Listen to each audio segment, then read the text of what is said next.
Chapter 11. It's Time to Shine. You only have to keep choosing truth. Muji. Each of us has a life purpose, chosen by us before we entered this incarnation. And that purpose becomes crystal clear when you take your seat of power, aware of who you really are. Everyone who has this awareness just by being becomes a bright light that automatically radiates the truth into the world and humanity, and each new light makes it easier and easier for humanity to also rise into this awareness. You could call this the foundation of everyone's true life purpose.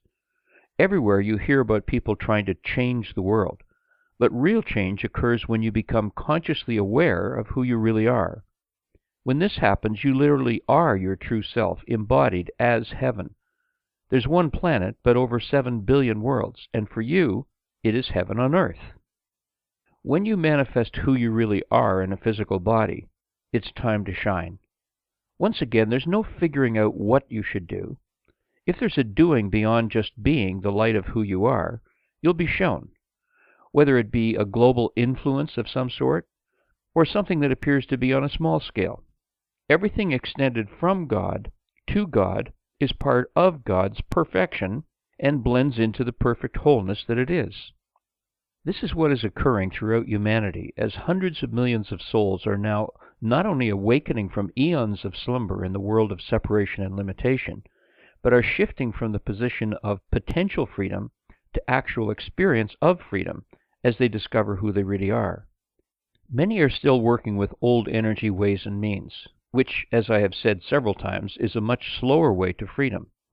But if their joy lies there for them, then this is the way for them at the moment.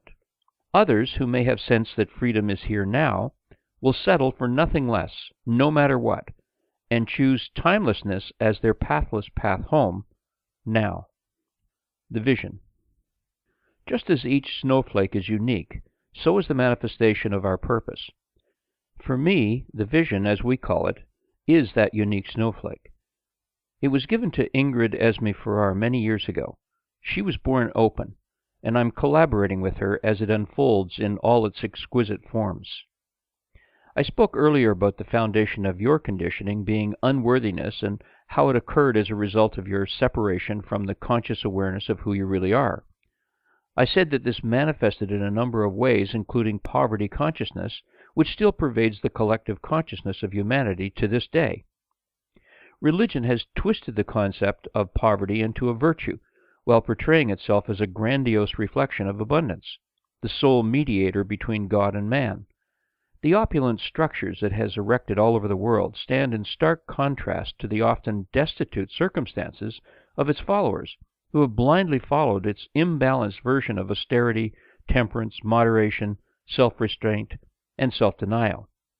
The imbalance of this teaching has reached its end, and the new energy will reflect in every way the abundance each of us is. Here, in Ingrid's words, is beau monde, the vision.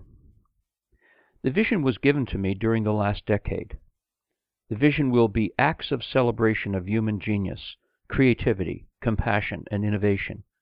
Together, we can fulfill our deepest heart's desire for peace, love, and oneness, and to give our unique gifts for the good of the whole. For me, this is a love affair that will never go away. It's the true expression of divine freedom and wildness, the true fire of creation, and we want everybody to hear the roar that silently encourages others to live wildly, free and authentic. Our permission to do so has been granted as it is our divine birthright. We are all in this together, and we are on fire. We all know the necessity of world peace and the birthright of human dignity. This is the birth of a dream, a symphony of soulful messages, and an instrument for the true intelligent life, a level where you have no other choice than to live from your heart and intuition in the now moment, born to express your gratitude to life itself and the birth of a new world, a new era. We are open to sacred emptiness, eternal mother, flowing effortlessly and expressed limitlessly through our natural divine creativity, playfulness, and spontaneity, extending true freedom, love, and joy, and supporting this beautiful time of awakening humanity in beautiful decorated galleries where the silence speaks through satsang.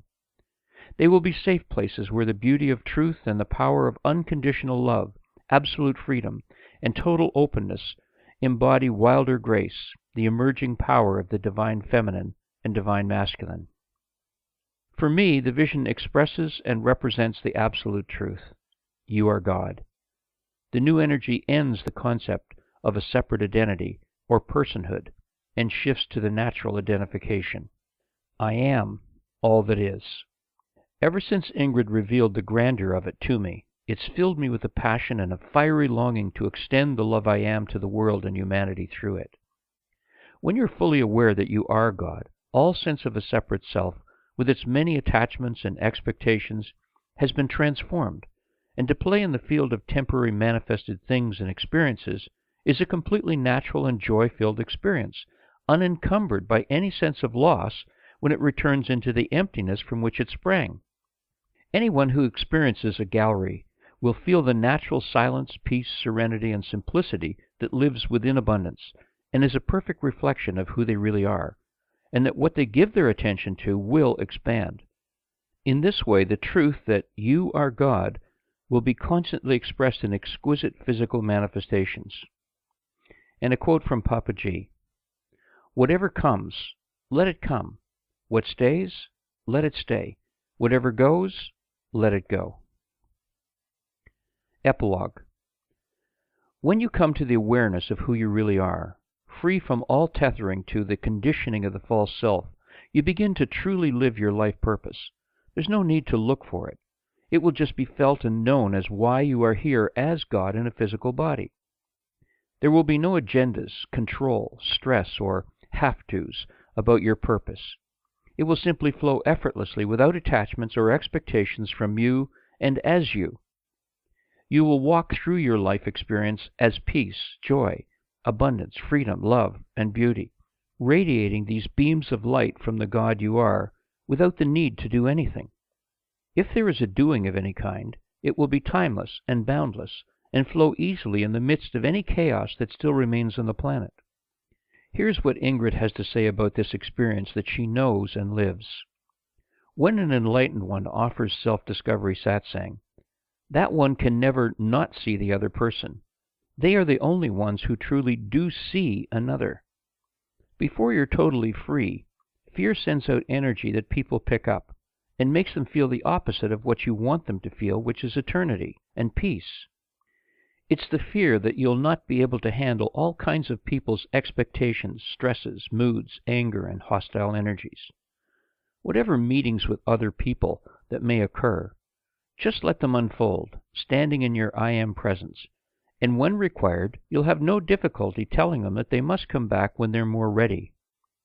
It's not your responsibility to make them safe, or get what they paid for, or be responsible to fill them up with spiritual phenomena. You must always hold them fully responsible for their own so-called process. Freedom is not a spiritual phenomena. It's their nature, and saying yes to this is raw. It collapses all the old conditioning. I do not recognize your false self or give it any attention. We are love itself, which is total freedom, life itself, with no limitations and no definitions. The End.